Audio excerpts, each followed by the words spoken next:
एक तीर ने सीधे आदमी के गले को छेद दिया। सभी लोग हक्का बक्का होकर अपने गिरे हुए साथी को आग के ढेर पर गिरा हुआ देख रहे थे।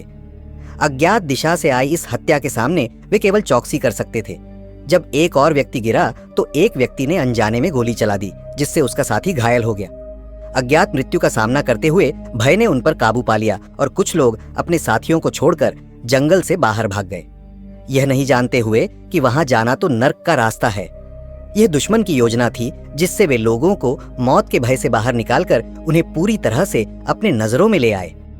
जब यह तरीका कारगर साबित नहीं हुआ तो छिपे हुए भारतीय अंततः बाहर आ गए। दुश्मन को देखकर जंगल में छिपे लोग भी प्रतिशोध में जुट गए, लेकिन जितना देर होती गई उतना ही स्थिति खराब होती गई, क्योंकि वे ही लूटे जाने वाले थे। आखिरकार दल के नेता ग्लास सामने आए और सभी को जंगल छोड़कर नाव पर लौटने का आदेश दिया।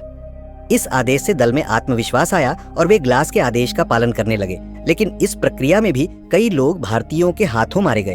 हालांकि वे सभी नहीं मरे। कुछ लोग, जिनमें कप्तान भी शामिल थे, नाव तक पहुंच गए, लेकिन संकट अभी खत्म नहीं हुआ था।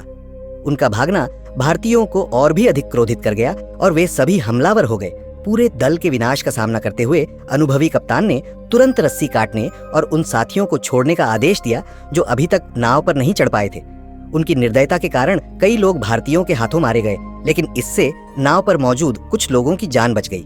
लेकिन नाव पर चढ़े लोग यह सोच रहे थे कि अब वे सुरक्षित हैं। ग्लास ने जोर देकर कहा कि उन्हें वापस उतरकर जमीन पर एक नया रास्ता बनाना होगा।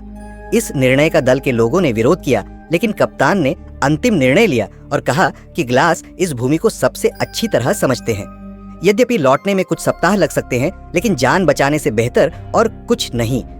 ग्लास ने दल की सुरक्षा की जिम्मेदारी उठाई और आगे जाकर स्थिति का पता लगाने का निर्णय लिया। पानी के मार्ग की तुलना में जहां केवल भारतीयों का खतरा था, जंगल में अनगिनत खतरे छिपे थे, जहां एक गलती से जान से हाथ धोना पड़ सकता था। यदि आप इसका अगला पार्ट देखना चाहते हैं तो कृपया लाइक करें और चैनल को सब्सक्राइब करना न भूलें, ताकि आपको तुरंत नोटिफिकेशन मिल सके।